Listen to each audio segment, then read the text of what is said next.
Well, hi and good afternoon. This is Carl Munson of Good Morning Portugal. We've got a special live stream this afternoon. It's 7 o'clock here in Portugal, and it's been quite the day for wildfires. A lot of them are spread over the central and northern part of the country. And we've got Mike Barton, who's going to be joining us in just a moment. He's a firefighter from Chicago, recently settled in central Portugal in Miranda de Corvo, and he's got a number of angles or insights on this, given that he can see the smoke coming down from where it's mainly concentrated. It would appear to be in Aveiro, and that area at the moment, the Aveiro district. I think that's blowing towards the central part of Portugal where Mike is, and of course his experience as a firefighter.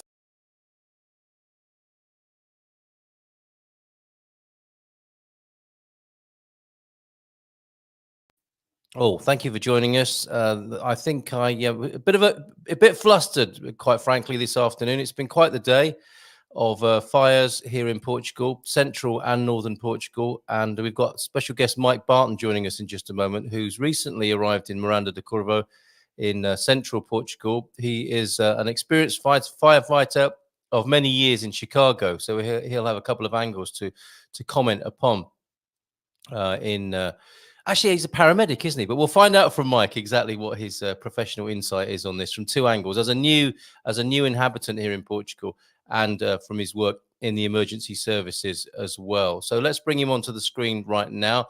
And if you have got any photographs, video, or if you, more importantly, if you've got any questions or needs for help, if you want to check in safely, if you want to make sure others are safe, if you want to reach out and use this as a meeting point, a virtual meeting point this evening to make sure people are safe and to find out what to do and to be prepared, please feel free to do so. So let's bring Mike onto the screen now. Mike, good evening to you. Good evening. How you doing? I'm well. A little bit shocked about what's gone on. I mean, to see some of the images that have been on Portuguese TV this afternoon are pretty horrifying, aren't they, in the Aveiro district? How are you? How have you seen it? How have you responded to the situation? Right now, we're just in a monitoring phase. There's a pretty big fire just north of Coimbra, right off of the A13. Right.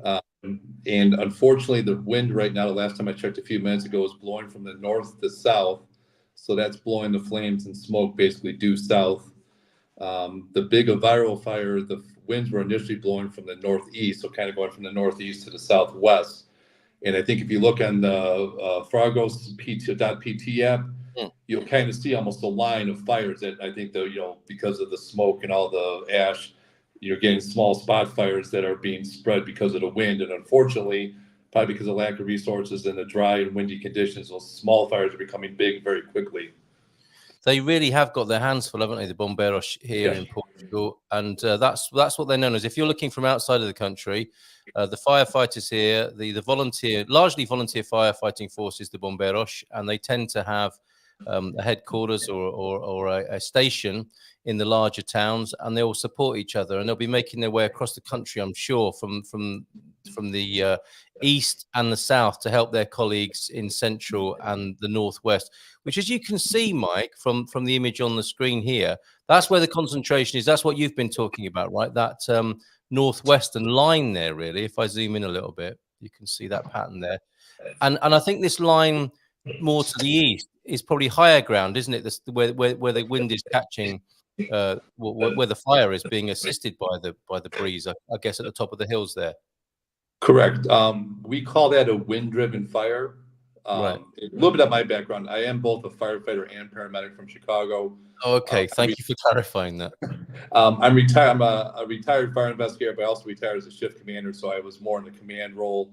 Wow. Obviously, in Chicago, we did a lot more structural firefighting. This is wildland firefighting, which is a whole separate specialty in its own. Yeah. Kudos to those guys that do it because it's a whole different style of firefighting. But yes, the wind-driven fires, what the problem is, because it starts off as a small fire. If you've been watching some of the video on the news, you'll see them trying to put out a fire, and all of a sudden the trees around the people trying, and most of them are civilians, or the GNR, because the firefighters are just overwhelmed, and all of a sudden you see a couple trees explode in flames. That's from what we call the wind-driven fire. Okay, it's absolutely horrifying when you see that. The people just outside their houses or on their land in their quintas struggling with this, of course, until the bombeiros can get there. And as I think you mentioned earlier on, I mean, they're going to be really stretched, aren't they? These are volunteers. They have some professional colleagues. The force is driven by professionals, of course, and a strategic command. But they will be they will be thin on the ground, won't they? And they'll have to go to where the most I guess where it's the most dangerous at any given time, and spread their resources as they see fit. So you'll know something about the strategic view of this, then, Mike. What do you Yes. think will be going on here in Portugal? How will they be coordinating this, do you think? Well, like you said, my next door neighbor is a full-time firefighter here in Miranda de Corporal. He's one of the career firefighters. And just ironically, a week or two ago, Kat and I went over and did a tour of the station, just being a firefighter. Really? Yeah. They have a very well-coordinated, what we would call a mutual aid system in the United States. As you pointed out, they're calling in firefighters from the Algarve, from Lisbon, from all over. With the type of explosive environment that we're seeing today and the amount of fires, this would probably very quickly turn into an international response where you're going to start getting firefighters from Spain and other parts of Europe. They'll be getting tankers. I just saw something on the news right before we started that unfortunately, because of the smoke, a few of the helicopters can no longer operate. It's too dangerous. So Right. that water drop which is really going to help, they can no longer do it because the smoke is too thick. So now you need to start getting aircrafts, and even the aircrafts are limited in these conditions and how well they can operate and how efficient they are or effective they are. Right. And these will be colleagues in the first instance, I'm guessing, from Spain, because we had terrible fires 7 years ago, didn't we, in Pedroga Grande, which is still fresh in the memory of the Portuguese people. It's a truly tragic situation. And that will be part of the driving force and why they are so well equipped now and are calling upon colleagues across the whole Iberian Peninsula. Do you think they'll be coming in from further afield as well, then, maybe France and even other parts of the world?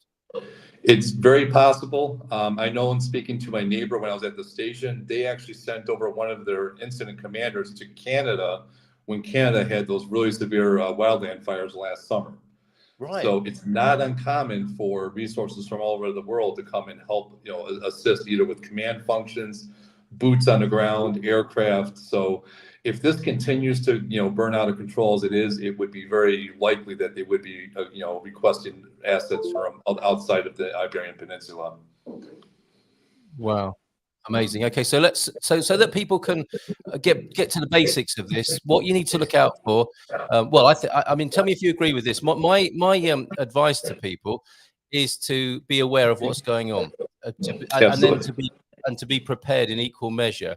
So the first resource, and a very good resource it is too, is fogos.pt is what we're looking at, and that's under my name there, although it's a bit small at the moment. So I'll put that as a larger headline, if you like, to read on the screen. It's not a complicated www at all. It's www.fogos.pt, and that's what you'll see when you get to the site. And you can use this as web-based, and you can also download it as an app for your phone as well. And that's giving us a real-time view of what's going on.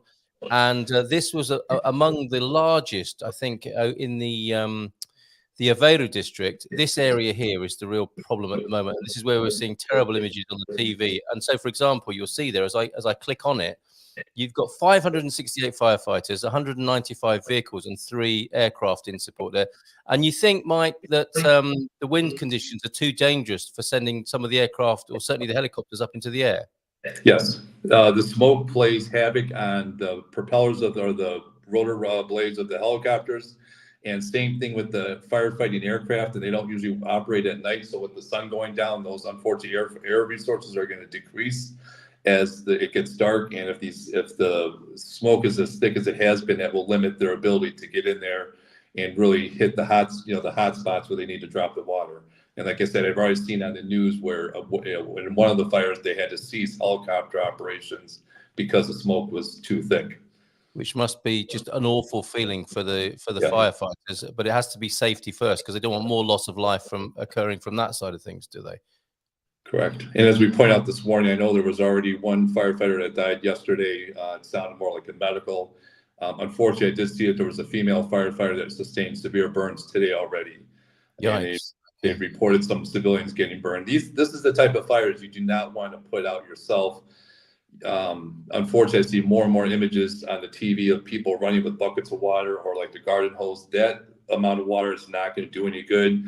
and people don't realize how hot these fires are. And if you don't wear the right protective gear, you will get burned very quickly. And unfortunately, I think we're going to see more and more civilians getting injured who are trying to fight these fires when they should try to protect themselves and evacuate. All right. So we started to talk about how people might be prepared. There are people who have come to Portugal quite recently. If they've come from California, other parts of the United States, Australia, for example, they'll be used to some extent to wildfires and they'll have grown up in that sort of culture. But others have come to Portugal like we did. We had no idea. We were terrified when we saw this happening. We didn't know how to prepare for it. So let's help those sort of people who've come, who don't understand what's going on and how to prepare. They didn't grow up in this culture. So this, first and foremost, is to find out what's going on when you live, where you live, and you can do that with this app and web-based service here, Fogos.pt. What else can people do, Mike? It's good to have a grab bag by the door, isn't it, and a plan? Yes, we called it, a bug out bag, a go bag. You want to have something that you have like a day or two worth of clothing, your important medications, some money, obviously your important documents if you don't have a fire safe. But even fire safes are limited in the amount of time that they can protect documents in a fire. Like I said, in my previous life, working as a fire investigator, we go and retrieve documents from people and structures that had severe fires.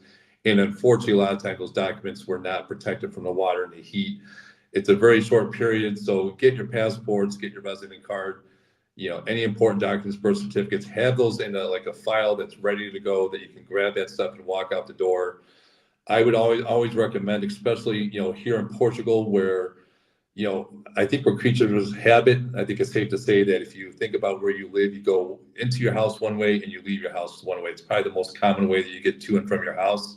Yes. In situations like this, you need to have your plan A, but also plan B, plan C, plan D.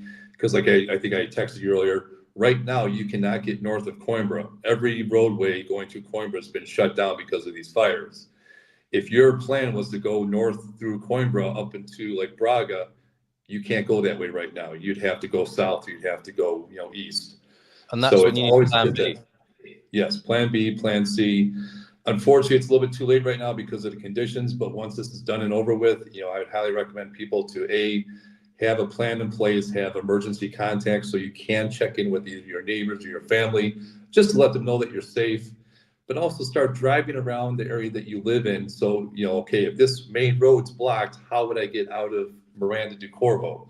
If I can't take A13, can I take A17? What's my other options to get out of here quickly and safely, to protect myself? That's a really good idea. And as you say today, it might be a bit too late to go. Certainly, you shouldn't go out driving and planning an escape route today. I mean, the advice for everyone else who's not directly involved is to stay at home, isn't it, and get out of the way? Because if you go out now and let's say you have a little road traffic accident, like a little knock or something like that, you're going to be calling GNR resources away from where they're really needed in the country at the moment. So it's just best to stay at home and stay out of it, right? Yeah, we call it protect in place. We've been in some Facebook groups and some people have been asking questions, obviously with the group of people that are involved with Good Morning Portugal, a little bit older. If you have any sort of respiratory issue, asthma, emphysema, chronic obstructive pulmonary disease, any type of lung issues, you do not want to be outside. And if you are outside, you're probably leaving your house to going to a safer place. Because that particulate in the smoke is what's the irritant, and that's what's going to cause your eyes to itch. That's what's going to cause some respiratory problems. And if you already have like a weakened respiratory system, it's just going to aggravate it. And again, if you need to call 112 because you're having a hard time breathing, because you went outside, or you want to go driving around, you're taking resources away from the people who really need it right now. Yes, and also you might not think of that, might you? You could understand people being curious, but really now is not the time to go wandering about planning an escape route or even rubbernecking to see what's going on in your neighborhood. Right, and honestly, I don't like to push the panic button, but seeing how quickly these fires are erupting, and the fire in the Coimbra district, there's two of them. They've kind of erupted. If you do have something you're concerned about, like at 3 o'clock in the morning, you're going to wake up and you left the windows open accidentally. I mean, right now you should be closing up your house to keep the smoke from coming in. Yeah. But if you wake up at 3 o'clock in the morning, you find yourself short of breath. Again, it's going to be, they can't get you to Coimbra because it's not safe. Yeah. I don't know where the next major medical center would be down towards, in your direction. But that's where, it becomes a bigger issue. I'd almost look at, if you do have some medical conditions that you're worried about and you see the fire slowly advance in your direction, this might be the time to, okay, let's call it. let's, go get a hotel somewhere south of here that's going to have clean air. I don't have to worry about becoming short of breath or using oxygen. And I just rather play it safe. Not that you worry about your house catching on fire, but it's the elements of the fire, burning that's going to cause issues. Yeah, yeah, you make some really good and sobering points there, because that's how it seems to work, Mike, isn't it? It's like, we have a theoretical idea of what it's going to be like, but then when this becomes a reality, you do realize things you never thought of before until Yep. you're put in this sort of situation and this sort of pressure. And yeah, this whole idea of air quality as well. We're finding out from Sir Lion H here, who's up in Braga. In Braga, can't see more than 500 meters in most directions, and lots of smoke in the air. 8 planes coming from Spain, France, and Italy. So they've been mobilized from neighboring countries, which is good to hear for a very sad and difficult occasion, but good to see some cooperation of that kind. Thank you for being here tonight, Thunderduck, and the Global Nobles as well. And if anyone is watching who has any questions, seriously, there aren't any silly questions in a situation like this. Don't be afraid to ask. We've got Mike here, who's from the emergency services in Chicago. He spent time with the firefighting service and as a paramedic. He knows what he's talking about in an emergency. So any questions, we'll do our best to handle those. And if you just want to check in, questions, if you want to share anything, please do. I mean, what you shared, Mike, was really useful information that roads going north out of Coimbra are just shut, are they? Yeah, going north towards Coimbra and south to Aveiro. One of the Facebook groups I saw, we had clients that flew into, one of the members had clients flying into Porto, and they were on the A1 coming from the airport, and they got stopped. They're stuck in the A1. They'll probably get turned around. So anything north of Aveiro is shut down, and anything north of Coimbra going towards Aveiro is shut down. Amazing. And like I said, they just shut down A13 going into Coimbra because this fire is right off of the A13. It kind of dead ends up in the mountains, and you kind of wind a windy road into Coimbra. You probably take it yourself, but right there, that mountain range is where that fire is. So they've shut down A13, so you can't even get into Coimbra off of the A13. Which again goes to my point that if you need to go to a hospital, which the closest university hospital for us is in Coimbra, now you might be looking if it's something serious or you do have a complex medical condition, you'd be like heading towards Liera maybe, or down by your neck of the woods. Yeah, and you don't want added stress, do you? If you're in that sort of situation, the last thing you need is some added stress. So make sure you're calm and collected, and you have a plan, which is where we got to really in terms of preparedness. This is part of living life in Portugal, it has to be said. These things do happen, so know where to look in terms of being educated about this. Fogos.pt, have a plan as Mike has outlined for you, the grab bag, the go bag, and a couple of alternatives of ways of escaping where you live, your vicinity, and to get to a place of safety. Sarah's here, and we've said to Sarah, we've got a mutual arrangement with the Taylors. If we find ourselves in some difficulty, no need to call, just come over. And it's a reciprocal arrangement. And I imagine a few people are doing that. That's also might be a good idea, Mike, right? You don't want to be ringing round everybody to ask if it's okay. Figure that out first. Make your emergency plan with some friends, perhaps. Yeah, and that's the beautiful thing about Portugal is I think everyone in this country is here to help everyone.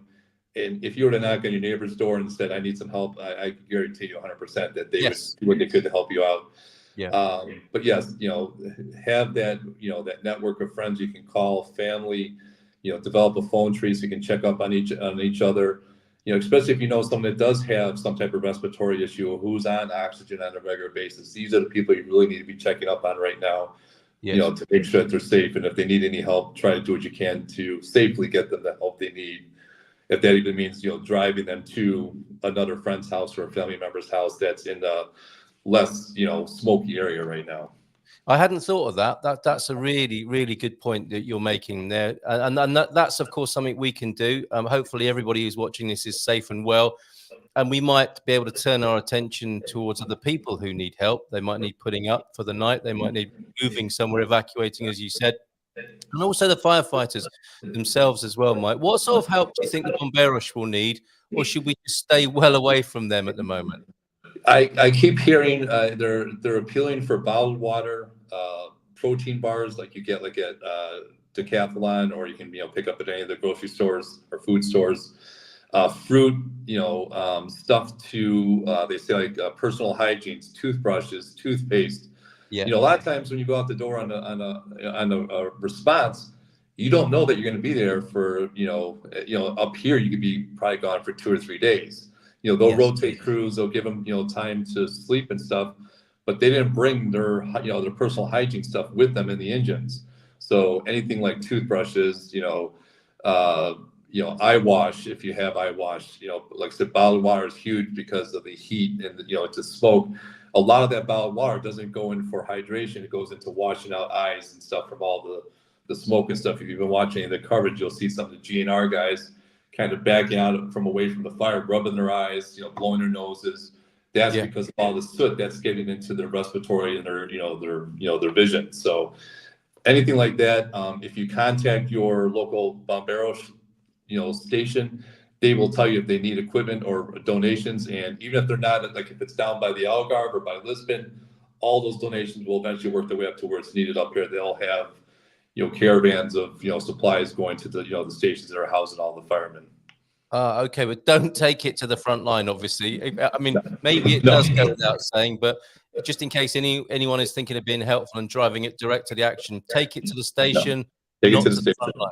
Take it to the Correct. station and those sorts of things. And energy bars, did you mention those as well? I've heard they need something quick and easy to eat as well, don't they? Correct. They need something that's nutritious. They need something that's going to last with them. So energy bars, any type of like fruits, bananas, oranges, something that's, got some nutrition to it. And also has some ability to, give them some hydration too. Because the biggest, not only affecting, the heat, it's the dehydration with the hot days and the hot, dry atmosphere. They can get dehydrated very quickly. Yeah, yeah. Are you all right to stay with us for a bit longer, Mike? Absolutely. Okay, thank you. Because and I really appreciate it. You were very quick to reach out and say, if you could be of help. I was thinking, maybe we should do a live stream. You sent your message, so I think here we've got a focal point for the English speakers, the expats, the foreigners. If there are any concerns, any messages you want to relay, if any help is needed, just pop it in the chat. You can call us as well, 913-590-303. The Global Nobles were on a bus from Porto. All the traffic stopped at Ovar, 20 kilometers from Porto, and the bus was turned around after 2.5 hours. So they waited 2.5 hours and they got turned around after that. Anyway, here's a lovely offer. Thank you so much, Sarah. We here in Leiria have a room if someone needs a safe place. That is a lovely offer and one that we can bear in mind for anybody who might need that. Yes, Sarah, it's I can't say it's a pleasure to be doing this. I'm glad we're able to, and that we can connect in this way as well. So you let us know how we can help you. Stay well, everyone. Did you get home yet to the Global Nobles there? So you were turned back. Have you been turned back, and are you able to get home, or are you stranded somewhere where we might be able to help, Global Nobles? And have you got Starbucks with you? I'm guessing you have. Mike, thank you so much for this information. Many people want to know how to help. And isn't that a lovely instinct? We're becoming Portuguese, aren't we? I think it's human nature anyway, but it is magnified and amplified in this country where there is a lot of mutual support and mutual aid. And I'll echo that. So thanks, Mike, for being here with your expert insight, with your past experience with the fire service and as a paramedic. You mentioned something else I want to pick up on. Is how people think they're going to deal with it themselves and how they have vastly underestimated sometimes the resources that are required. They filled up buckets, they've soaked their lawn. There comes a point, doesn't there, where you just need to get out of there. You can't save your property sometimes. We've always been taught that if you're walking towards a fire and you can feel the wind on your face, you're walking towards a fire that's coming towards you. So it kind of, you don't get a very good accurate depiction of how fast that fire is moving towards you. Yeah. And I think that's the problem people have, is they're trying to protect property with like garden hoses and buckets of water. Right. That's not going to stop that fire. And those are the people, unfortunately, are putting their lives at risk. Yeah. And these fires are moving at such a high, fast speed. It's hard to fathom how quickly these fires move. Yeah. For those from the United States, you probably remember that old tale that people used to say is that, fire doubles in size every minute. That was actually developed as a PR gimmick back in like the early 1970s to just give people an idea that fire, builds very quickly. Yeah. But it actually doubles in seconds, not in minutes or in a minute. And you'll see that these fires can sometimes be moving at 40, 50 miles an hour. You don't see it when it's coming at you because it just looks like a big fire, but you don't realize how fast it's moving until it's too late. Some of the other video I've seen on the news today is you see the fire engines quickly pulling out of like what looks like a side street or a smaller street. And then right behind it, you see everything turn black and all of a sudden turn orange. they got chased out because of the fire moving so quickly. And that's the firefighters, and they have the gear, they have the equipment, but they got pushed out because the fire was too hot and moving too fast. So you do not want to try to put out a fire. With their garden hose at home stands no chance in such circumstances and should have evacuated long ago, right? It's not worth it, is it? No.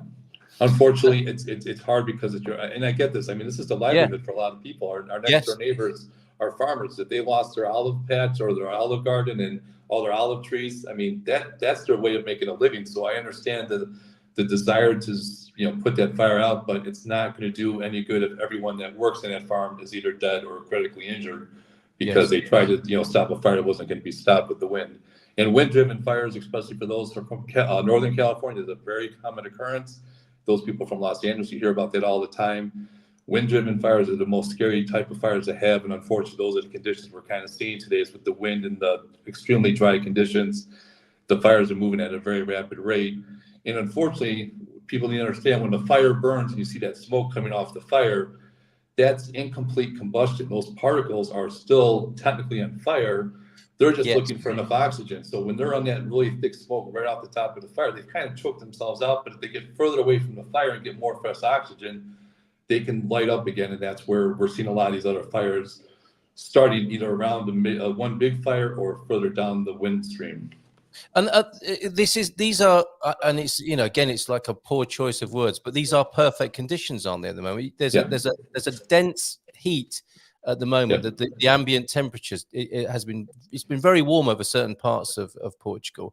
It's been very warm and very dry. I read something this morning that they said the humidity at night's has been below 20%, and the humidity during the day has been below 10%. So it's extremely dry. And I mean, they knew that yesterday, today, and tomorrow were going to be prime days. So we're not out of the perfect storm yet. I think it's supposed to end tomorrow night.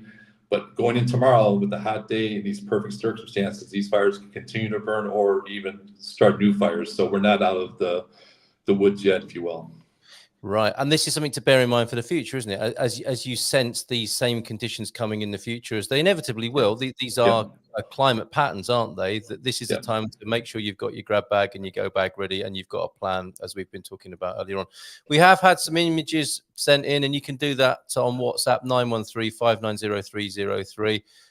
This is what the sky is looking like in certain parts of Portugal, and if that's not terrifying enough, I've seen worse pictures than that, and I don't want this to be a competition for the worst pictures, but it illustrates what's going on in the country at the moment. That's a terrifying view, isn't it, to be on the road like that, and to see that ahead. Another example would be this. This is what a lot of the roads look like in Portugal, in the central and north, certainly at the moment, with very dark skies. We're a long way from any fires here, and because of the wind, the debris in the sky, we've got a very hazy picture here, miles away from any of the fires. So this is blowing across Portugal, and as Mike was saying, if you've got respiratory issues, think about that. Think about your plans and looking after yourself well under these sorts of conditions. Owen's just sent this. This is Arcos de Valdevez, a big plume of smoke in the distance there. This is typically what a lot of people are seeing, and on a number of fronts as well. We see this in our daily lives in the summer sometimes in Portugal. There'll be a single fire of this kind. The bombeiros will be all over it and it'll be dealt with. The problem we've got today is that as you look out across the horizon, you're going to see a number of these, sadly.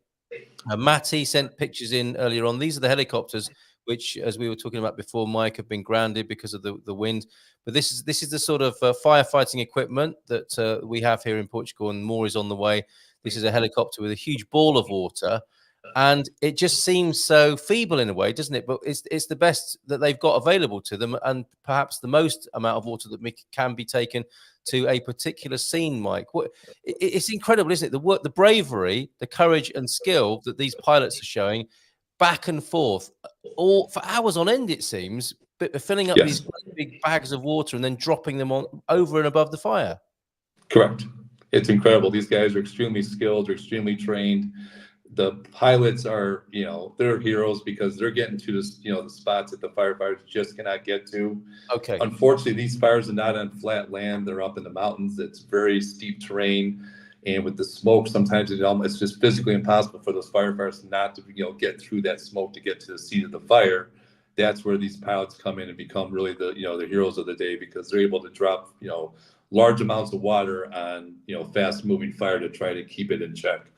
Yes, yeah. So they get into places that where the ground-based firefighters can't go. That's the main purpose, is it, for the air crew to be getting in deep? Correct. And a lot of times, unfortunately, they lost those 4 GNR firefighters a couple weeks ago up near That's right. Yeah. Porto. And what they do is they will fly firefighters, kind of like the hot shots in the United States. They will fly crews of firefighters into the, the seat of the fire. So instead of having to climb up those steep, mountains, they will jump in a helicopter. The helicopter will find a flat piece of ground, more or less, drop them off, and then take off. And then the firefighters will start doing what they need to do to hopefully, put out the fire. So, I mean, Portugal is very, very well versed in wildland fires, unfortunately, just like, the Northeast or Northwest is in the United States. They do this on a regular basis. They have it down, but when, the conditions are such and these fires get out of control, it's going to take probably a few days to put these fires out, unfortunately. This isn't something that's going to be resolved by tomorrow morning. That's right. I mean, we're seeing real-time updating of the picture here, which is looking no less intense as we're here in this half hour, Mike. Yeah, and these when you have these great blazes, the ground stays hot, doesn't it? And needs to be tended to so that it doesn't erupt again.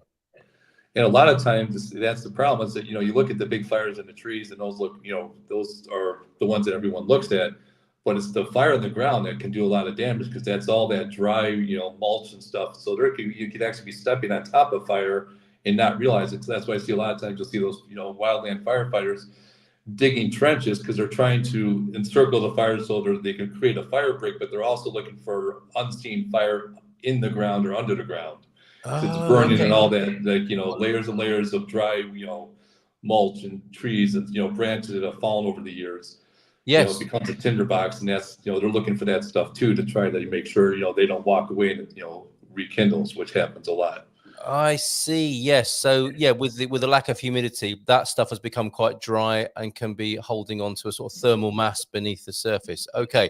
Some video footage here from Matty as well. These have been flying back and forth over his land today.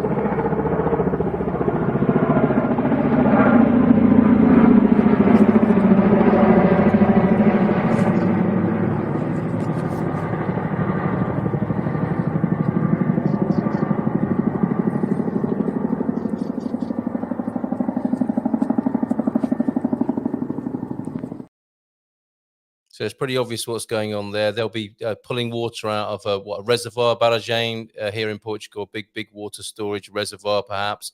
But they'll take water from wherever they can find it, I'm guessing, which might be rivers, all sorts. Even people's swimming pools I've heard of in the past. It's just, if you need water, right? And this is the worst case scenario. And as I said, I don't want this to be a horror fest of footage. But I want to ask you a question about this, which is really what caught my eye earlier on today and really impressed on me the seriousness of what Portugal's facing today. And it's this scene here. Now, that's I'll just play that one more time so people can see what's going on. That to me is utterly horrific, Mike. And that's that situation you described there, yeah, where the wind has driven the fire towards the road there. There are flaming embers flying everywhere. And that is my worst nightmare, of being in a situation of this kind. I'm sure it is for even your trained firefighter. What do you do if you see this up ahead? Do you turn? What do you do? I mean, that looks horrific. That's a hellish situation, isn't it? Yeah, you would definitely do not. I mean, I saw that same video. I was going to actually ask you to play it, so I'm glad you did, so we can touch on that. Yeah, that is the quickest way to die in these type of situations. If you see that type of fire crossing the road, you stop, you get out of your car, you turn around, and even if it's going against traffic, you need to get away from that. For those in the United States, they had a horrific fire in Maui last year, Hawaii. Yeah. And most of the people that died in those fires were trying to escape, and they got caught in their cars by a very fast wind-driven fire. You never, ever want to drive through a fire, because God forbid there's a car crash in the lane that you're going or in the direction you're going that blocks the traffic. Now what do? Yeah. The people that get stuck there are the ones that are going to die, because it's extremely hot. It's poor vision. Your oxygen levels in that situation can be depleted, where you can just pass out because of lack of oxygen. It's very, very dangerous. You do not want to drive through those. I see video every You see it, every time there's a big fire in the United States, you see it, and I've seen it from like Spain, Greece, again, from Hawaii last year. You never ever want to drive through. So I mean, there's times that you're driving, the fire is moving so quickly, all of a sudden it's blowing over you. It might be the only way you have to get out of there, but there's enough, I think, smaller roads that you don't have to do that. But you never ever want to drive through a fire like that because it's very, very dangerous, and there's a very high chance that if you get caught in that, you're not going to survive. You cannot outrun those flames. And presumably people are thinking they know the road, it's not far ahead. If they floor it, they're going to get out of it, and they're willing to take a risk. But you just say the odds are just stacked against you in that situation. And you could say 8 out of 10 times you might be right, but what happens if all of a sudden the fires run across the road and there's debris, a tree falls across the road, someone gets scared, slams on their brakes, and all of a sudden you have a multi-car pileup. Yes. Now what do you do? And now you're in the center of that. It's just not worth the risk. Doesn't bear thinking about. So your advice is to don't go anywhere near that in the first instance, but get out of your car and go the other way, or if you can turn your car around, the faster you get away from that, the better. Yeah. But if you're truly trapped and there's people behind you that can't move, you have a better chance of running away from the flames. Try to feel which way the wind is blowing, but that's why you don't want to get close to that, because your options are so small. Okay. And unfortunately, again, a lot of people that died in Hawaii last year during those Maui fires, they died, trying to run from their cars, but the fire just was moving. I mean, they were basically, people were running into the ocean to get away from these flames. That's the only thing that saved them, was the break between the roads. The beach is what saved them, because then they had, they could get into the water to cool off. It's horrific, and like you said, it's just, and that's why I said we're creatures of habit. I mean, if I'm going north or south, I'm looking at A13 or A1. That's just what my mind's going to go to. But like right now, I would get onto that road and probably run into a traffic jam. Now what do I do if all of a sudden another fire starts behind me?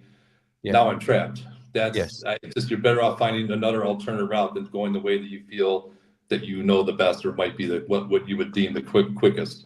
And a good idea to keep checking on the situation, because a later part of the advice might be stay safe. Obviously, you keep an eye on what's going on with Fogosh.pt, have your plan, stick to your plan, but also review, see what's going on, check back with Fogosh.pt to see if the situation has changed and to find out what your options are. So stay aware as well as safe. You don't want to be working on old information, do you? You want to be updated as much as possible.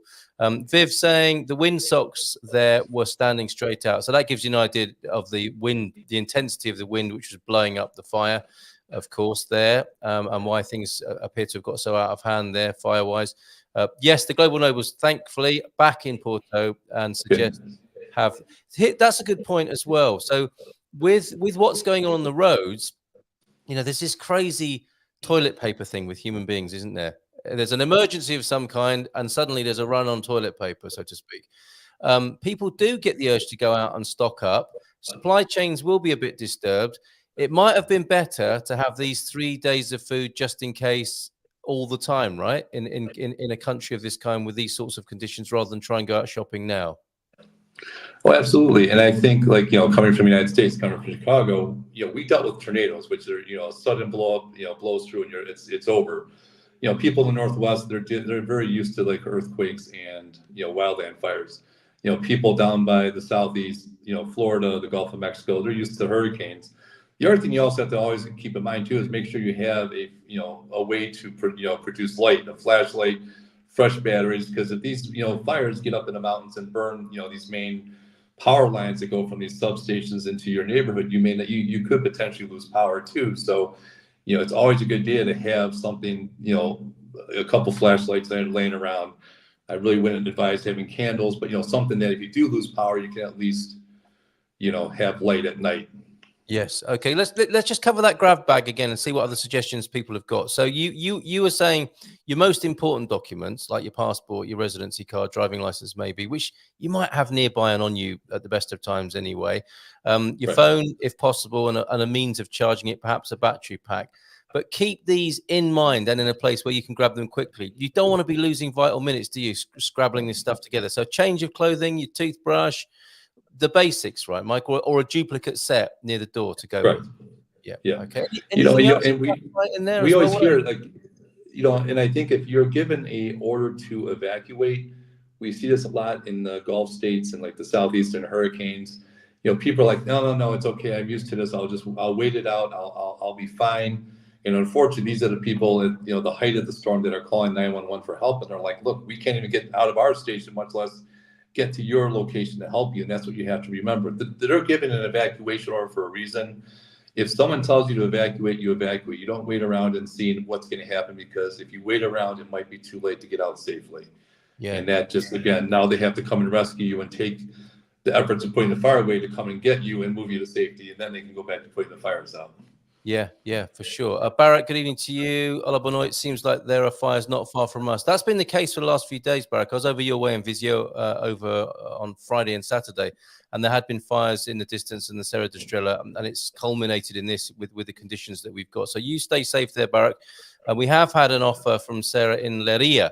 If anyone does need a safe place to stay, probably best you don't put your details on the screen. If you want me to moderate or facilitate that, my number, 913-590-303 for any messages of that kind, or carl@goodmorningportugal.com on email.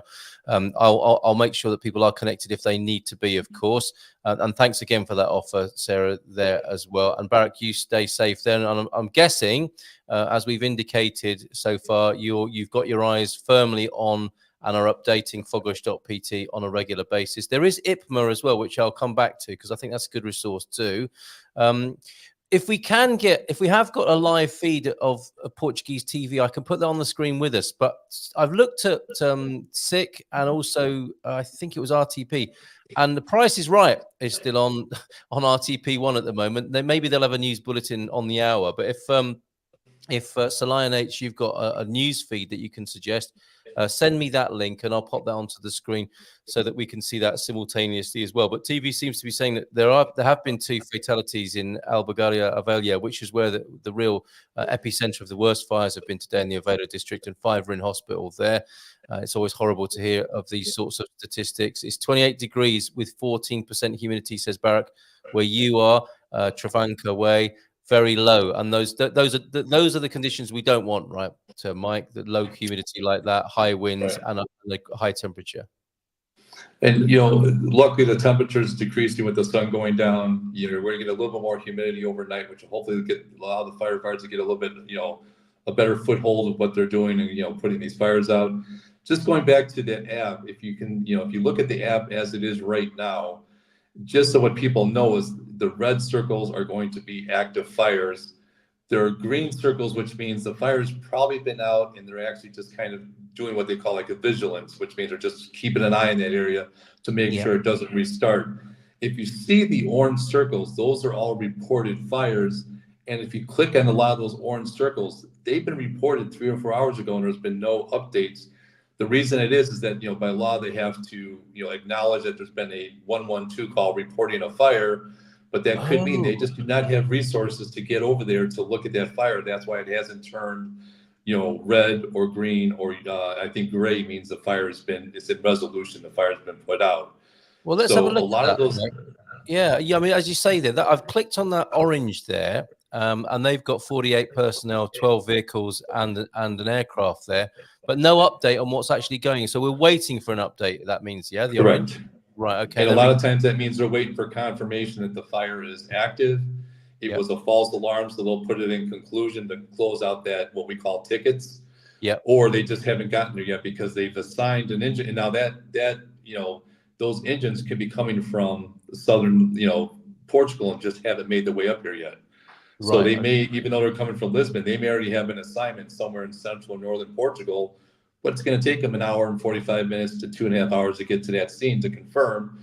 And like I said, they'll try to use aircraft. They'll fly over to see, we see smokes. There's got to be a fire somewhere. We just don't see flames yet, but there is something going on here, but they won't confirm it until they probably have boots on the ground to see how bad it is. But that's why you'll see the different colors, just so people understand. I know, you look at those orange circles, like, well, that got dispatched 3 hours ago. Why hasn't it changed colors? Yeah. They haven't got to it yet. Yeah, and they've got their hands full, haven't they? Clearly here, and there's a lot to update and to be on top of, as well as the direct firefighting. All this extra surveillance and intelligence that's going on behind the scenes. The Bombeiros are clearly doing an amazing job under very, very difficult and challenging circumstances tonight here in Portugal. You were saying that it becomes cooler, obviously, and more humid, perhaps at night. Are firefighters glad that the night's falling, or are they? Is it a mixed blessing? Because I guess visibility will be reduced as well. It's a mixed blessing. It will be easier to see where the flames are, through the smoke at night. It's going to be much cooler for them. So, I mean, physically, it's going to be easier for them to fight the fires at night because they're not going to have to fight the stresses of the heat from the sun. Unfortunately, like I said, if you look, probably as it gets darker and darker, some of those air resources will be taken away. Like where you'll see the aircraft will be at zero because they won't be able to fly at night. It's too risky. So they do lose that, but it's more of a contain and do what they can from the perimeters to keep it from spreading. And then at first light tomorrow, the planes and helicopters will be up in the air. And hopefully, if the wind is shifted, they can come in and actually start doing the drops. And it really all depends on the smoke and how heavy that smoke is will determine if the helicopters can fly in there safely or not. The planes have a little bit more range because they can fly a little bit higher, but the helicopters are limited with those, like the bags of water you saw underneath them. So they have to be a little bit closer to the ground to be more of an accurate drop. Otherwise, if they're too high, that water just gets spread over a large area and doesn't really do any good. Right, and you want every drop counts, doesn't it? In that sort of situation. Yep. Okay, so hopefully nightfall will help with this immense effort that's going on. I'm just looking at one of the largest blazes there, 554 operatives there. It's incredible, isn't it? With two, I mean, that's an amazing logistics exercise in its own right. What will that look like on the ground, Mike? How do they control that? It's called Incident Command System. It was something that was rolled out after 9/11 for at least the United States. The West Coast has been using the Unified Command System for years, and it runs very, very smoothly. They have different. It's a whole class on its own. But basically, they have incident commanders. They're all in charge of X amount of equipment or firefighters, and then they will be dispatched to a specific area or a specific task. It might be fighting fire directly. It might be cutting trees down to take away some of the fuel. It could be plowing or digging trenches around a specific area to create a fire block. And a lot of times those firefighters will only work for an X amount of period of time. So there's like a rotation. So, the firefighters who've been at the front lines will need a break. They'll move back, a kilometer or two, take a couple hour break, eat, drink, rest a little bit. And then the fresh firefighters will move up and they'll continue to rotate that as long as the incident committed. But it's a very well organized, and they have it down bad here in Portugal. So it's very organized. It's, everyone has an assignment. Unfortunately, when the fires are exploding, it's kind of like organized chaos, and sometimes they have to, just like in the military, if something's not working, they retreat, regroup, and then try to reattack to see the best way to extinguish that fire. So it's a very dynamic process. Yeah, and what a responsibility to be overseeing the lives of 554 souls there in an active fire situation. Quite incredible. Question from Sarah. What are some tips, Mike, for people in their homes that might be surrounded by smoke? Close doors and windows, pack a bag, plan an escape route, and what else? These are things we remember from seeing on TV, right? As kids or whatever, put dampened towels by the door, maybe breathe through a dampened towel. Can you tell us as a professional what we might do? At this point, just like Sarah pointed out, and I know she's originally from California, so I know this is kind of in her wheelhouse. Canada. She's got Canadian experience, I think, of wildfires. Oh, well then perfect. And then it's the same thing. You want to close the windows. If you're going to leave and you have storm shutters, I would close the storm shutters. But for right now, protect in place, keep your windows closed. If you absolutely have to go outside, and I know those testy subjects are, controversial subjects, but you need to wear a mask. You need to have like a surgical mask on. If you still have some old N95 or N100 masks, the particular good use for them. Yeah, good use for them. This is where it's going to come in handy. I would wear those because if like right now, even in our house, we have like little ash all over our desk from having our windows open earlier today. Because when the wind shifted, all of a sudden, like I sent you that picture of our valley, which is just all white. That's all smoke from these fires. In that smoke is ash. So we're breathing that in. So if you have to go outside, like you said, put a surgical mask on if you still have them, or like you said, a scarf or something that you can put over your face so that helps, filter some of that particulate matter that's in the air right now. Yes. But for right now, I would have a plan. I would make sure that I have a bag packed. I have, any important medications, any important documents. And if there is a evacuation order given, you'll be aware of it. And then I would, again, highly suggest that you leave and, follow their orders. And the other important thing I think, moving forward is, do talk to your bomberos. Is there a place like a central meetup point that when they do evacuate, do they recommend that citizens go to a community center? There's like these huge, community centers or the commercial, halls and stuff that they use for these, weekly markets.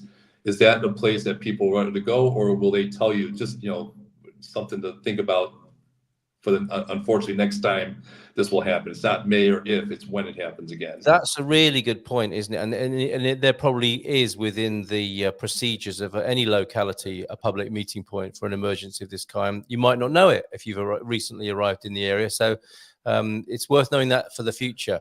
Of course, as a marshalling and emergency meeting point. And you might be able to be a useful volunteer there yourself in such a circumstance as well. You might have resources you can take there, bedding, towels, and food and so on, should that become necessary. Here in Albergaria, is actually the epicenter, if you like, Crispin, of what's been going on. Is that where you are, Crispin Pezer? The many eucalyptus trees are easy tinder. Lots of burnt land. We know that, don't we? Pine and eucalyptus, of course, in plantation settings tends to be, as Crispin says, they're like tinder. We've been having fires up north for a couple of weeks, but nothing like these. They're putting out pretty quickly. The helicopters scoop water out of the rivers and dump it in the fires. But it's been a real test today. Thank you, T-Duck, for your kind words there. It's really Mike sharing with us his experience and insight as a professional firefighter and paramedic previously in the Chicago emergency services, now living in central Portugal in Miranda de Córdoba, where you sent me this. I think this is your clip from this morning, Mike. As you know, Carl, normally you can see right across the valley, but this is all the heavy lane smoke that's coming from the fires up near Oviro. See, even where we are, Mike, we're getting that hazy, sky now. Just, there's nothing for miles in terms of fires, but it's in the air, isn't it? All along this coast now that's blowing down the coast. And also, I think this was from the Portuguese earlier on today as well.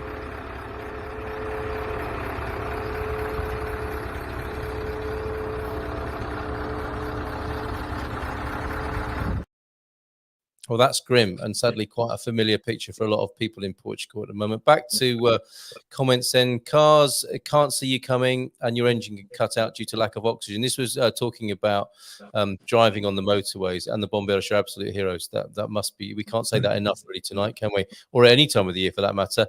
And you can't turn around on a motorway, you would cause chaos there. And of course, there is that. If your car needs oxygen to work as well, so it may cut out in that situation.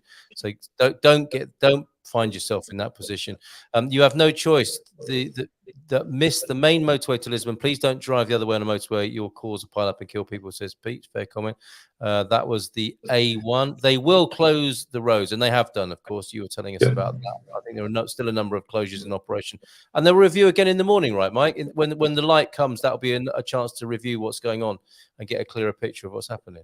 It's going to be, it's a very dynamic, process. They will be evaluating not just, tonight, they'll be evaluating all night long. They'll evaluate tomorrow morning once the light comes back up. And let me just clarify what Pete said, and I think it was just the last comment was absolutely correct. My whole point was you do not want to get yourself on the motorways because, like Pete pointed out, you cannot turn around. Like in the United States, they have like little crossabouts where you can actually, make a U-turn and start heading the opposite direction. Yes. They do not have those here. My whole point was you do not want to get yourself on a motorway and start driving towards where an active fire is just for that reason. Because once you're committed, you're committed. And like you said, I mean, you just don't want to put yourself in that position because there are no good choices. They're absolutely right. If you turn around, you're going to get hit head on and you're going to kill a bunch of people. But if you continue in that direction, you can potentially get stuck. And, then what do? You leave your car and start running the opposite direction. By that point, it could be too late. So my whole point of bringing it up was just stay off the motorways, stay at home. And if you do have to go, maybe take the side roads further away from where the fire seat is. Like if it's a Viro work your way north, because eventually those roads will be open to go away towards, the northern part of Portugal. If you're, by, Coimbra, you're going to want to head south before you get in that motorway and then start working your way towards, Lira or Lisbon. But Well, it's you a do good not point want to there. be. Yeah. It's a very good point, Mike, because it's a continuous barrier, isn't it? In some countries, you might think to yourself, well, I'll drive along here because there'll be an opening where I can hairpin back if necessary. Correct. Not always an option, and not No. an option on Portuguese motorway. So a very good point there. Don't take that for granted. I remember a few years ago, says Mrs. M here, we visited an empty house that was for sale. And while we were there, the vegetable patch started to smolder and then lit up. Yeah, and it was really hard to put it out. And this was a tiny little bit of turf in the blazing heat in central Portugal. And you get a sense of how, the scale that these guys are dealing with, as you can see live on fogos.pt at the moment. That's what the Portuguese firefighters, the emergency services and the government basically are dealing with here in Portugal tonight as we speak, coming up to 8 o'clock here. I'm with Mike Barton, and we're doing our best to connect people, help people to feel as safe as possible, prepare as much as is possible as well for future occurrences, God forbid. But that's part of life here in Portugal as well, the wildfire situation. But fair to say, this is an extraordinary set of circumstances which has produced a huge number of fires, as you can see on the screen in front of you there. Get copies of your vital documents into the cloud. Another great idea from T-Duck there, where you can access them from anywhere. Very good idea. Yes. And that house would burn if we hadn't gone there. I hadn't really thought about that, Mrs. M. Hello, bon night. Here in Travanca, 27 degrees with that humidity of 16, with wind at 3 knots, warm, dry. Fortunately, low wind now. So thanks for that, Barak. Stay safe there, my friend. Make sure you keep an eye on Fogos. Everyone should keep a minimum of 3 days in the pantry. Minimum. You'll be glad if you ever need it. And if you don't, you can eat it anyway. Yes, that's a good point, isn't it? Digital copies are super important, that says Sarah as well. It's a great idea there. And glad to be been able to have made that offer in Leiria there. Should anybody need it, Sarah Hedrick has offered a place of refuge should anybody need it. Will do, thanks. Also keeping an eye on Saya, because my horses are there. Yes, of course. Livestock as well. You need to make extra plans, evacuation plans for any animals and livestock that you have. Michaela, good evening to you. Michaela Brown's here tonight. I've just seen the most horrific video of cars driving through an inferno in Estareja. I won't keep playing the footage I've got, but I think we know what you're talking about. It's like hell on earth. What the hell is that road still doing open? Another huge disaster. Now, you can't necessarily blame the emergency services in that situation, Mike. That can happen just in seconds, can't it? Yeah, and that's the dangerous part. We talk about wind-driven fires. Like I said earlier, the wind was blowing from the north to south, but if that wind changes directions or hits a canyon and all of a sudden it takes kind of like a 45-degree turn, 2 minutes ago looked like the fire was 300 yards away from the roadway is now blowing across the roadway within 30 to 60 seconds. That's how fast these fires move when they explode like that. Yeah. Once it does get that bad and the emergency services catch wind of that, they will shut down those roads for public safety. Now, you will see the firefighters driving through that because that's what they're trained for, but they will shut down the roads for the general public. I can almost guarantee you that video was shot, and I can almost tell you that 5-10 minutes before that video was taken, that roadway was probably clear as a bell. Yeah. There was no hazard. The wind shifted or the wind picked up, and all of a sudden the fire overtook the roadway. And that's why you never want to be driving towards these types of fires. It's just such a volatile situation that what looks like it's safe and a far ways away can be on top of you in a matter of minutes. So it's just not worth taking that risk. No, absolutely right. And as you can see, we have got the live feed from SIC Noticias. That's one of the news channels here in Portugal. It's on the hour, isn't it, of course, at the moment, where news is coming in. Thanks for that heads up, Sir Lion H on there. I'm sure it'll be on most Portuguese TV channels, but you get an idea now of what's going on in the country this evening. Night has fallen, and that's what it's looking like. I wondered if I saw a bit of moisture or rain. That would be a godsend tonight, wouldn't it? A bit of rain on those fires around the country would be absolutely wonderful. So far, the horses are okay. If it gets worse, we'll evacuate the horses quickly. So Barrack's obviously got a plan there. Seriously, people, if you think it's fine to travel because surely they would close the roads if it wasn't safe, please think again. That's right. I mean, you can't expect in these circumstances to have it all figured out for you, right? This is changing second by second in many instances. Good point, well made there, Michaela. And Carl, I'm back in the UK watching the show. When you load up the app on the phone screen, it looks a lot more scary than it does on the TV screen, the web version that we've got there that you're highlighting. Stay safe. We will, Chris. Lots of love to you in the UK there. There are no planes flying at night. We have lots of friends who are both pilots and bomberos, so they'll be starting again at when the dawn, I'm guessing, to if there's anything, if any further blazes or fires that need dousing with aircraft, they'll start that again as soon as the day comes. But look at these shocking pictures here. Mike, from earlier on today. And there you've got the people vainly throwing buckets of water. I guess it's just human nature just to want to do that, isn't it? Absolutely. And that's unfortunate where people get injured because they want to try to stop the fire, not understanding how fire behavior really works and the dynamic, nature of the fire. They try to do their best, but unfortunately they're just not trained or have the education to understand the risk involved doing that. And you'll see a lot of the videos where you can see people like they're talking about that small fire at the side of the road. They're trying to fan it or hit it with some branches, and it just gets bigger and bigger. Within a few seconds, they back off because they can't put it out. So just in that few seconds, the fire literally tripled or quadrupled in size, and someone's actively trying to put it out, but it's just too much fuel for them to put it out with what they're trying to use. Yeah, and as you can see here, Portuguese people are going to need help, aren't they? They've lost their homes in some of these circumstances, and I'm sure there are ways we can help. Even in the smallest of ways, when we find out what the full implications are and what sort of help people need, there may be GoFundMe's and all sorts of ways of helping people that will come to light. But I mean, that is just terrifying, isn't it? That picture there. 20 homes, workshops, and offices destroyed there. This is where the worst of the fires were today, I think, in Albergaria Velha, in the Aveiro district here in Portugal. And we've got more messages coming in. Mike, you are relaxing me with the information. I appreciate this very much. And thank you for being here tonight. And that's all part of becoming aware, isn't it, of what's going on. It's very important to get clued into what's going on, so that you can make your plans and calm your worst fears and have a strategy basically for dealing with this. Well, and as sad as this is happening, I think it's a good thing because I think it reminds people how dangerous these fires can be. As Midwesterners, we think of a fire as something that's on the ground. Here, and for the people who've lived in fire-prone areas, who've dealt with wildland fires their whole life, that these fires can be a wall of fire that goes up to 100 feet, 50 meters or whatever. I mean, it's incredible to see a wall of fire that big coming at you when you're used to just thinking of like campground or fires on the ground. I think this is with the amount of coverage that's taking place and people seeing how fast these fires develop and how quick, how big they are. It's a sobering reminder of that. You need to really be prepared to take this stuff seriously. Because like we talked about earlier, it's not when it or if it happens again, it's when it happens again, and we need to be even more prepared next time around. Yes, for sure. We can learn from these horrific circumstances.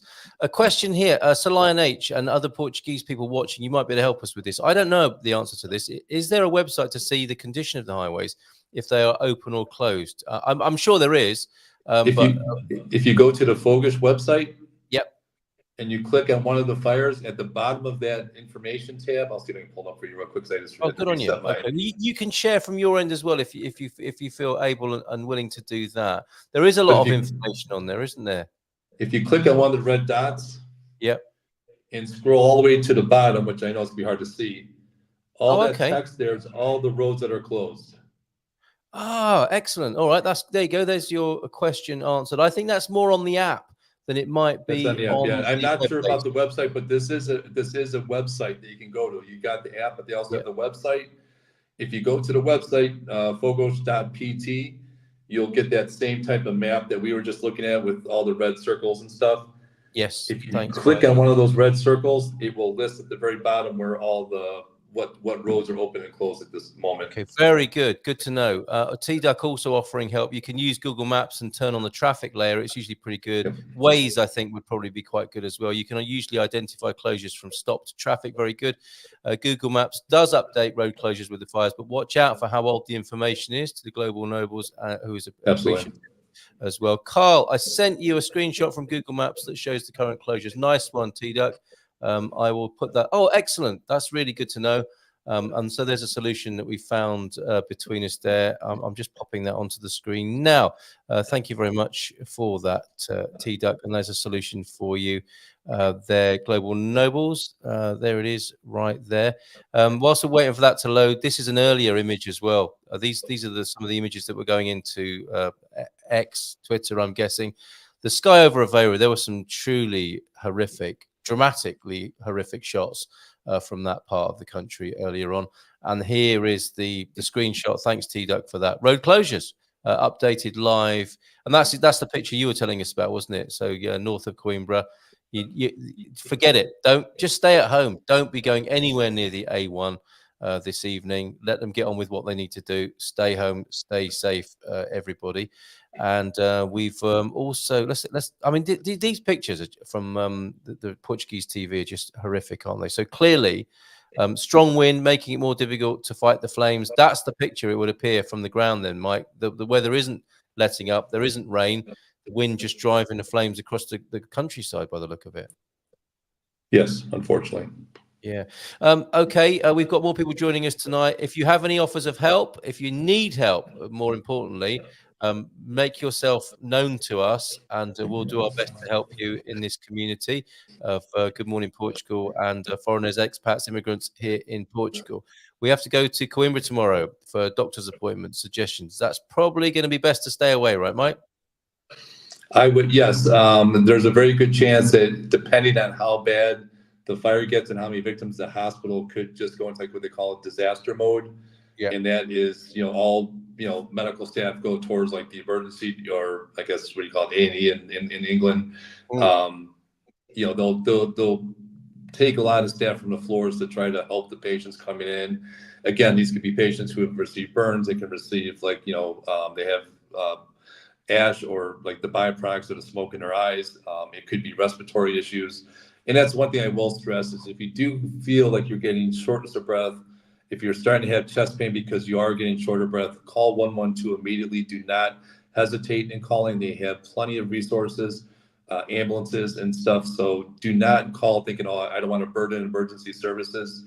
That's one thing I used to hear all the time when I worked in the fire service back in Chicago, is during a big storm, people be having like strokes, heart attacks, and like, well, why didn't you call us 2 hours ago when the symptoms started? Like, well, I knew the storm was blowing through and I didn't want to make it any more hard on you guys. Bless them. Please, if you have a problem, call 112 because that's what they will respond and they will get you to safety. It is the time to burden the emergency services if you've got an emergency, right? That's exactly Absolutely. How it should be used. And a good call there, 112 in this country, of course, not 999 or 911, but 112. Have that imprinted in your mind should you find yourself in an emergency in Portugal. It's 112 for here. Check the route and contact them if you don't think it will be safe to make it. I'm sure they would understand as well, Barak, but I'm thinking a doctor's appointment tomorrow. I think all eyes and resources will be on the emergency, won't they? Especially the day after, as we have it at the moment. Odds on the roads being closed tomorrow, I think they'll certainly be closed by daybreak, won't they? And then they'll review the pictures then. What do you think, Mike? Like I said, if they get a good hit on these fires, they could reopen the roads overnight. But my gut instinct is looking at these fires, I don't think those roads will be open, unfortunately, anytime in the next day or two, because if these fires are that out of control. Now, hopefully, once they burn out of all the fuel by the roads, they'll have to find other fuel to burn. Maybe that will pull the fire away from the roads, they can reopen it. But right now, it's not looking very promising. But they will continually, because obviously these are main arteries. They don't want these roads to be closed for any longer than they have to be. They will open them as fast and as safe as they could, but it's going to be an ongoing, process to evaluate that. So yeah, if you are traveling, I would definitely try to, keep track on either Google Maps or like that one person suggested, contact the hospital to see if they're even going to have appointments because of safety's sake. And again, if you're going to the hospital for an appointment, understand that the closer you get to Coimbra, the heavier the smoke's going to be. So if you have any type of heart problems, breathing problems, it's probably not in your best interest to even go close to Coimbra, because the closer you get to the seat of fires, the heavier the smoke's going to be and the harder it is to breathe and see. So again, I would probably call. All right. Thank you very much, Mike, on that. We'll probably conclude in just a moment. If you've got any questions, any further questions, no silly questions tonight. Just if you're concerned about anything, feel free to ask the question or send it to me directly and I can answer it anonymously. My number's in the chat there. You know the number, 913-590-303. And we'll probably hand over. There is a link to Portuguese TV there, which seems to be covering it fairly well this evening over at Signaticius. Mike's done an amazing job, but we'll just be on for a few more minutes here just to make sure people are okay. They've asked all the questions they want to ask, and we hopefully have left people in a somewhat less stressed or anxious position that they might have been when they first joined us. I dropped off water bottles, electrolytes, and energy cookies at my local fire station. That's the way to do it if we need to. They were very thankful. Supplies run out easily when you have hundreds of fires. It takes time to purchase things. Great job. That's exemplary. Well done, Huini, too.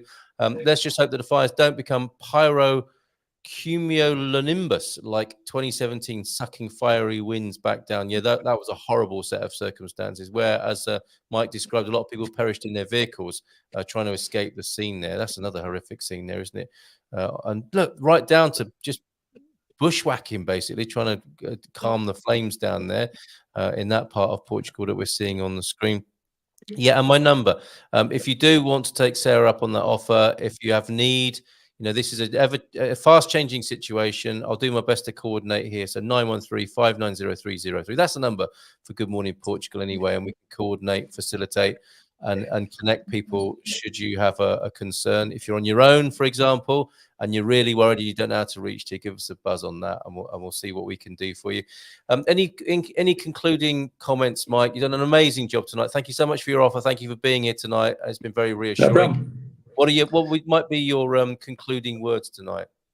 My concluding words are, although it looks horrific right now, these fires will be put out. Again, the Portuguese bomberos are very well versed and very well trained in how to, put these fires out. They have more and more help coming towards them. It might take a day or two to get, the other resources to Portugal if they're coming from outside of Portugal, but they have resources coming in, so the fires will go out.